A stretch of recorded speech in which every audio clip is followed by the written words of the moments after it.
Good morning everyone.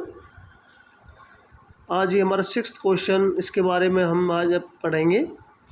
तो 6th question इस प्रकार है कि शारीरिक शिक्षा के बारे में क्या क्या गलत धारणाएं और भ्रांतियां प्रचलित हैं, वर्णन करें। ठीक है, शारीरिक शिक्षा के बारे में बहुत सारे लोगों ने अपनी अपनी धारणाएं दी हैं, अपने अपने विचार प्रकट किए हैं, सभी के अलग अलग हैं। कुछ लोग इसको हॉकी, फुटबॉल, क्रिकेट, वॉलीबॉल इत्यादि समझ लेते हैं, जो भी गेम्स होते हैं उनको कहते हैं कि शारीरिक शिक्षा है। ठीक है, जिसके कारण इस विषय संबंधी कुछ गलत धारणाएं प्रचलित हो जाती हैं और इस विषय संबंधी कुछ भ्रांतियां और गलत धारणाएं अगर लिखित हैं तो इसके बारे में हम बात करेंगे। ठीक है, बहुत अच्छा टॉपिक है। तो पहला है कि यह एक आम भ्रांति है कि शारीरिक प्रशिक्षण और शारीरिक शिक्षा एक ही वस्तु है, दोनों एक ही हैं। ठीक है, परंतु ये दोनों शब्द भिन्न हैं, अलग अलग हैं। प्रशिक्षण अलग है और शारीरिक शिक्षा वास्तव में अलग है। प्रशिक्षण मतलब किसी को ट्रेन करना, ट्रेनिंग देना, ठीक है, उसके बारे में जानकारी देना। ठीक है, यह वह कार्यक्रम होता है जो सेना में सैनिकों की शक्ति और शौर्य प्रदर्शन हेतु दिया जाता है। ठीक है, ट्रेनिंग सेना का भी एक वर्क हो सकता है और एक कोच जो अपने प्लेयर्स को देता है वो भी एक प्रशिक्षण या कोचिंग होती है। ठीक है, दूसरी ओर शारीरिक शिक्षा का अर्थ अभिव्यक्ति। ठीक है, अभिव्यक्ति में होता है अपने आप को रिप्रेजेंट करना, सेल्फ कॉन्फिडेंस कहते हैं ना, सेल्फ एटीट्यूड व्यक्त करना। ठीक है, आत्म अनुशासन, खुद का कंट्रोल और कल्पनाशील विचार, अच्छे मतलब इमेजिन करने वाले विचार कि मुझे ऐसे करना है, और आयोजन में भाग लेना, पार्टिसिपेट करना। कोई भी फंक्शन है, कोई और प्रोग्राम सेट हुआ है, उसमें पार्टिसिपेट करना। ठीक है, तो अलग बिल्कुल डिफरेंट है। ठीक है, लोगों की आम धारणा यह भी है कि शारीरिक शिक्षा के द्वारा केवल शरीर को ही स्वस्थ बनाया जा सकता है। ठीक है, क्या कहता है कि शारीरिक शिक्षा के माध्यम से सिर्फ शरीर ही स्वस्थ रहता है, लेकिन इससे पहले हम बहुत सारी परिभाषाओं के माध्यम से हम पढ़ चुके हैं कि शारीरिक शिक्षा के माध्यम से शारीरिक, मानसिक, आध्यात्मिक, बौद्धिक और संवेगात्मक के रूप से हम स्वस्थ रहते हैं। It means complete holistic development. ठीक है, शारीरिक शिक्षा का संबंध केवल शारीरिक स्फूर्ति को बनाए रखने वाली शारीरिक क्रिया अथवा व्यायाम से है। इसलिए कोई भी इस प्रकार की क्रिया जिसका उद्देश्य व्यायाम करने से शरीर को स्फूर्ति प्रदान करना हो, शारीरिक शिक्षा के अंतर्गत मानी जाती है, परंतु यह गलत धारणा है। ठीक है, ऐसा नहीं है, स्फूर्ति ही नहीं है। हमने पढ़ा था कि ये हमारे मानसिक स्वास्थ्य के लिए भी अच्छा होता है, भावनात्मक स्वास्थ्य के लिए अच्छा होता है, सामाजिक स्वास्थ्य के लिए भी बहुत ज़रूरी होता है। थर्ड वन है, कुछ लोग मानते हैं कि शारीरिक शिक्षा द्वारा वे बच्चों के भविष्य को उज्जवल नहीं कर सकते हैं। मतलब अगर शारीरिक शिक्षा में बच्चे जाएंगे तो उनका बच्चे का जो भविष्य है वो अंधकार में है। लेकिन ये बिल्कुल कटु गलत शब्द है, गलत तरीका है। ठीक है, आज के समय में मैं बताना चाहता हूँ कि शारीरिक शिक्षा के माध्यम से बहुत सारे अपॉर्चुनिटीज़ होती हैं जॉब प्राप्त करने के। ठीक है, उनका मानना है कि समय और पैसे की बर्बादी जो गलत धारणा है। वास्तव में शारीरिक शिक्षा से बच्चों को आगे बढ़ने की शक्ति और प्रेरणा मिलती है। यह उनका पूर्ण रूप से शारीरिक विकास करने में सहायक होती है, जिसके कारण वे सभी कार्य अधिक कुशलता अच्छे तरीके से और क्षमता से करने में समर्थ हो जाते हैं। ठीक है, छोटा सा एग्जाम्पल देता हूँ मैं आपको कि मान लो कि आपको IAS करना है, आपको एग्ज़ाम क्लियर करना पड़ेगा, बहुत स्टडी करनी पड़ती है, दिन रात एक करनी पड़ती है, सिंपल सी बात है, हार्ड वर्क है।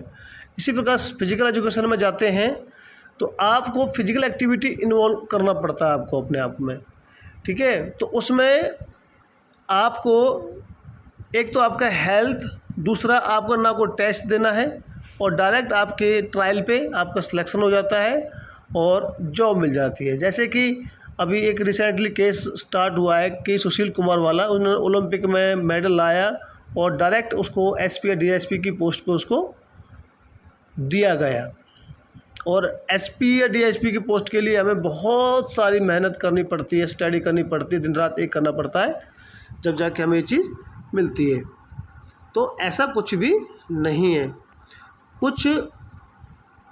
कुछ लोग सोचते हैं कि शारीरिक शिक्षा व्यक्ति या खिलाड़ी के लिए कोई कैरियर या व्यवसाय, मतलब कोई स्कोप नहीं है, कोई व्यवसाय नहीं है।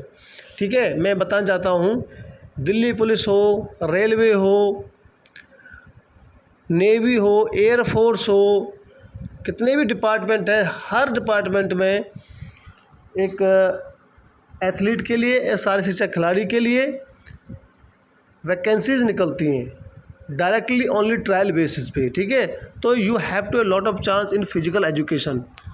ठीक है, तो ऐसा नहीं है कि कुछ भी नहीं है, परंतु यह गलत है, क्योंकि वर्तमान में विभिन्न सरकारी विभागों में खिलाड़ियों के लिए नौकरियों में आरक्षण दिया जा रहा है और विभिन्न प्रतियोगी परीक्षाओं में खिलाड़ियों के चयन को विशेष ध्यान दिया जा रहा है। ठीक है, मैंने बताया कि आर्मी है, दिल्ली पुलिस है, हरियाणा पुलिस है, ठीक है, रेलवे है, सर्विसेज है, ठीक है, सब में रिजर्वेशन है। स्पोर्ट्स खिलाड़ी के लिए परमानेंट रिजर्वेशन है। ठीक है, तो नेक्स्ट है, कुछ लोगों की धारणा है कि शारीरिक शिक्षा केवल खेल है, खेल के लिए किसी प्रकार के निर्देश की आवश्यकता नहीं होती, नहीं निरीक्षण की आवश्यकता होती, परंतु ये नकारात्मक अवधारणा है।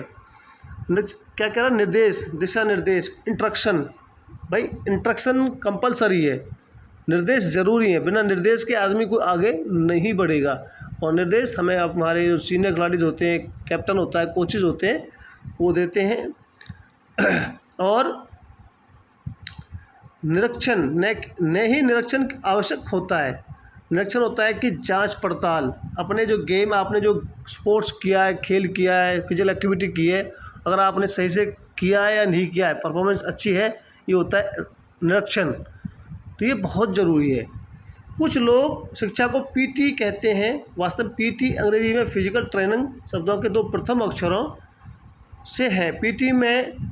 पीटी सेना में प्रातःकाल सैनिकों को स्वास्थ्य के लिए करवाई जाती है। पीटी एक्सरसाइज अर्ली मॉर्निंग जो भी होती है, जंपिंग है, जिगजैग है, बहुत सारी एक्टिविटीज़ होती हैं जिससे उनका स्वास्थ्य ठीक रहता है।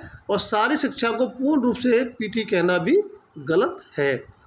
कुछ लोग सारी शिक्षा को सामूहिक ड्रिल समझते हैं, एक्टिविटी समझते हैं, इसमें बहुत सारे लोग इन्वॉल्व होते हैं, लेकिन गलत है।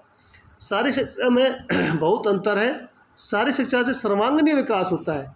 हम ऑलमोस्ट हर क्वेश्चन में पढ़ते आए हैं, जो फिजिकल एजुकेशन होता है वो एक व्यक्ति के अंदर होलिस्टिक डेवलपमेंट करता है। ठीक है, सामूहिक ड्रिल से केवल शारीरिक विकास होता है और शारीरिक शिक्षा में स्वतंत्रता, विविधता से रहने, वातावरण आनंदमय बनाता है।